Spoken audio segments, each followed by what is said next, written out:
Cinema ഒരു ദൃശ്യാനുഭവമാണ്. അത് കഥ പറയുന്നു, കഥാപാത്രങ്ങളെ അവതരിപ്പിക്കുന്നു, വികാരങ്ങൾ പങ്കുവെക്കുന്നു.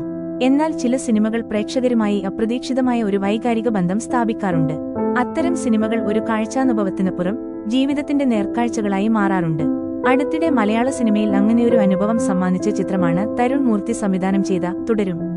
ഒരു ക്രൈം ത്രില്ലറിന്റെ സ്വഭാവമുണ്ടായിരുന്നിട്ടും ഈ സിനിമ പ്രേക്ഷകരുടെ, വിശിഷ്യ കുടുംബ പ്രേക്ഷകരുടെ ഹൃദയത്തിൽ ആഴത്തിൽ പതിഞ്ഞു.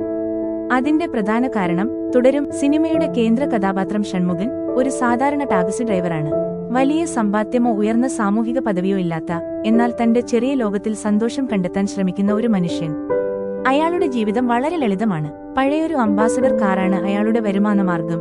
അതിനോട് അയാൾക്ക് പ്രത്യേകമായൊരു അടുപ്പമുണ്ട്. ഭാര്യയും മക്കളുമടങ്ങുന്ന കൊച്ചുകുടുംബമാണ് അയാളുടെ ലോകം.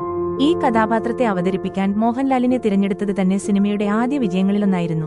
സൂപ്പർ സ്റ്റാർ പരിവേഷങ്ങളില്ലാതെ ഒരു സാധാരണക്കാരന്റെ എല്ലാ ഭാവങ്ങളോടും കൂടിയാണ് അദ്ദേഹം ഷൺമുഖനെ അവതരിപ്പിച്ചത്. ഷൺമുഖന്റെ ഈ റിയലിസ്റ്റിക് അവതരണം കാരണം പ്രേക്ഷകർക്ക് അയാളുമായി എളുപ്പത്തിൽ കണക്ട് ചെയ്യാൻ സാധിച്ചു.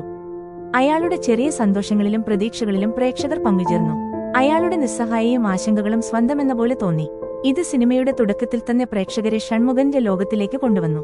ഓരോ കുടുംബാംഗവും തങ്ങളുടെ അച്ഛനെയോ ഭർത്താവിനെയോ സഹോദരനെയോ ഷൺമുഖനിൽ കണ്ടു. ഈ താതാത്മ്യം പിന്നീട് സിനിമയിലുണ്ടാകുന്ന സംഭവങ്ങളുടെ വൈകാരിക ഭാരത്തെ വർദ്ധിപ്പിച്ചു.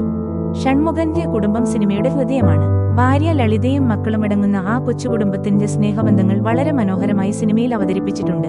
ലളിത തമിഴ് സംസാരിക്കുന്ന ഒരു വീട്ടമ്മയാണ്. ഷൺമുഖന്റെ ലോകം ആ കുടുംബമാണ്. അവരുടെ ദൈനംദിന ജീവിതത്തിലെ ചെറിയ തമാശകൾ, സന്തോഷങ്ങൾ, പരസ്പരമുള്ള കരുതൽ എന്നിവയെല്ലാം സിനിമയുടെ ആദ്യ ഭാഗങ്ങളിൽ കാണാം. ഈ രംഗങ്ങൾ ആ കുടുംബത്തിന് ഒരു വാംത്ത് നൽകുന്നു. ഈ കുടുംബത്തിന്റെ കെട്ടുറപ്പും സ്നേഹവും ശോഭന അവതരിപ്പിച്ച ലളിത എന്ന കഥാപാത്രവും ഏറെ പ്രധാനമാണ്. നിസ്സഹായയിലും ഭയത്തിലും ഷൺമുഖനൊപ്പം നിൽക്കുന്ന, അയാളുടെ ശക്തിയായി മാറുന്ന ഒരു സാധാരണ വീട്ടമ്മയുടെ ചിത്രം ശോഭന മികച്ചതാക്കി. കുടുംബാംഗങ്ങൾ തമ്മിലുള്ള സ്വാഭാവികമായ ഇടപെടലുകൾ, സംഭാഷണങ്ങൾ എന്നിവയെല്ലാം പ്രേക്ഷകർക്ക് സ്വന്തം വീടിന്റെ ഓർമ്മയുണർത്തുന്നതായിരുന്നു. ഒരു ശരാശരി കുടുംബം നേരിടാവുന്ന ചെറിയ പിണക്കങ്ങളും സ്നേഹപ്രകടനങ്ങളുമെല്ലാം സിനിമയിൽ കടന്നുവരുന്നു. ഈ കുടുംബത്തിന്റെ സന്തോഷകരമായ സിനിമയുടെ കഥാഗതിയിൽ ഒരു വലിയ വഴിത്തിരിവുണ്ടാകുന്നത് ഷൺമുഖന്റെ കുടുംബത്തിന് ഒരു ദുരന്തം സംഭവിക്കുമ്പോഴാണ്. ഒരു സാധാരണക്കാരന്റെ ജീവിതത്തിലേക്ക് അപ്രതീക്ഷിതമായി കടന്നുവരുന്ന ആ ദുരന്തം അവരുടെ ജീവിതം കീഴ്മേൽ മറിക്കുന്നു. സിനിമ ഈ ദുരന്തത്തെ അവതരിപ്പിക്കുന്ന രീതിയും അതിനോടുള്ള ഷൺമുഖന്റെയും ലളിതയുടെയും കുടുംബത്തിന്റെയും പ്രതികരണങ്ങളും പ്രേക്ഷകരുടെ ഹൃദയത്തെ പിടിച്ചുലയ്ക്കും. ഒരു നിമിഷം വരെ സന്തോഷമായിരുന്ന ജീവിതം അടുത്ത നിമിഷം കണ്ണീരിലും നിസ്സഹായയിലും മുങ്ങിപ്പോകുന്നു.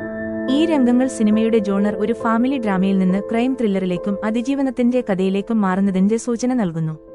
ഒരു സാധാരണ കുടുംബം യാതൊരു ദുരന്തത്തിനുശേഷം ഷൺമുഖൻ നടത്തുന്ന പോരാട്ടമാണ് തുടരും സിനിമയുടെ കാതൽ. ഈ പോരാട്ടത്തിന്റെ ഒരേയൊരു ലക്ഷ്യം തന്റെ കുടുംബത്തെ സംരക്ഷിക്കുക, അവർക്ക് നഷ്ടപ്പെട്ട നീതി തിരികെ നേടുക എന്നതാണ്. ജോർജ് കുട്ടി ബുദ്ധികൊണ്ട് തന്റെ കുടുംബത്തെ നിയമത്തിൽ നിന്ന് രക്ഷിക്കാൻ ശ്രമിക്കുമ്പോൾ ഷൺമുഖൻ നീതിക്കുവേണ്ടി വൈകാരികവും നിയമപരവും അല്ലാത്തതുമായ വഴികളിലൂടെ പോരാടുന്നു. അയാളുടെ പോരാട്ടം കൂടുതൽ രക്തരൂക്ഷിതവും വൈകാരികവുമാണ്. ഈ പോരാട്ടമാണ് തുടരും സിനിമയെ ഓരോ കുടുംബത്തിന്റെയും ഹൃദയത്തോട് ചേർത്ത് നിർത്തുന്നത്. കാരണം ഒരു സാധാരണക്കാരന്റെ ഏറ്റവും അടിസ്ഥാനപരമായ ചോദനയാണ് തന്റെ പ്രിയപ്പെട്ടവരെ, തന്റെ കുടുംബത്തെ ഏത് ആപത്തിൽ നിന്നും രക്ഷിക്കുക എന്നത്. അതിനുവേണ്ടി ഏതറ്റം വരെ പോകാനും ഏതൊരു വെല്ലുവിളിയെയും നേരിടാനും ഒരു സാധാരണക്കാരന്റെ മനസ്സിലുള്ള ആ കരുത്തിന് സിനിമ എടുത്തു കാണി. സിനിമയുടെ വൈകാരികമായ ആഴം പ്രേക്ഷകരിലേക്ക് എത്തിക്കുന്നതിൽ സംവിധായകൻ തരുൺ മൂർത്തിയും അഭിനേതാക്കളും വലിയ പങ്കുവഹിച്ചിട്ടുണ്ട്. ഷൺമുഖന്റെ വേദന, നിസ്സഹായ, രോഷം, നിശ്ചയദാർഢ്യം തുടങ്ങിയ ഭാവങ്ങളെല്ലാം മോഹൻലാൽ അതിമനോഹരമായി അവതരിപ്പിച്ചു. പ്രത്യേകിച്ച് ദുരന്തരംഗങ്ങളിലും അതിനുശേഷമുള്ള അയാളുടെ തകർച്ചയുമെല്ലാം പ്രേക്ഷകരുടെ കണ്ണ് നനയിക്കും. ഭാര്യ ലളിതയായി ശോഭനയും മികച്ച പ്രകടനം കാഴ്ചവെച്ചു. ഭയവും ആശങ്കയും നിറഞ്ഞ ഒരു വീട്ടമ്മയുടെ ചിത്രം അവർ പൂർണ്ണതയോടെ അവതരിപ്പിച്ചു. വൈകാരിക രംഗങ്ങളെ ശക്തമാക്കാൻ പശ്ചാത്തല സംഗീതവും ദൃശ്യങ്ങളും ഒരുപാട് സഹായിച്ചു. വേദനയുടെയും സംഘർഷത്തിന്റെയും നിമിഷങ്ങളെ കൂടുതൽ തീവ്രമാക്കാൻ സംഗീത സംവിധായകൻ ജേക്സ് ബിജോയ്ക്ക് കഴിഞ്ഞു. സിനിമയിൽ ഉപയോഗിച്ചിരിക്കുന്ന ആനയുടെ പ്രതീകാത്മകതയും കുടുംബബന്ധത്തെ ഊട്ടിയുറപ്പിക്കുന്ന ഒന്നാണ്. കൊമ്പനാനയെപ്പോലെ ശാന്തനും എന്നാൽ അപകടം വന്നാൽ കൂട്ടത്തെ സംരക്ഷിക്കാൻ ഏതറ്റം വരെയും പോകുന്നവനുമാണ് ഷൺമുഖൻ എന്ന് സൂചിപ്പിക്കുന്ന രംഗങ്ങൾ സിനിമയിലുണ്ട്. കേരളത്തിൽ ആനകൾക്ക് കുടുംബബന്ധങ്ങളോടും കരുത്തിനോടുമുള്ള ബന്ധം പ്രേക്ഷകർക്ക് പെട്ടെന്ന് മനസ്സിലാകും. തന്റെ കൂട്ടത്തെ ചുരുക്കത്തിൽ തുടരും ഒരു സിനിമ എന്നതിലുപരി കുടുംബബന്ധങ്ങളുടെ ഊഷ്മളയെക്കുറിച്ചും അവയെ സംരക്ഷിക്കാൻ ഒരു സാധാരണക്കാരന്റെ മനസ്സിലുള്ള അസാധാരണമായ കരുത്തിനെക്കുറിച്ചുമുള്ള ഒരു ഓർമ്മപ്പെടുത്തലാണ്. ഓരോ കുടുംബത്തിനും തങ്ങളുടെ ജീവിതത്തിൽ അപ്രതീക്ഷിതമായ വെല്ലുവിളികൾ നേരിടേണ്ടി വരുമ്പോൾ എങ്ങനെ തളരാതെ മുന്നോട്ടു പോകാം എന്നതിന്റെ ഒരു പ്രചോദനം കൂടിയാണ് ഈ ചിത്രം.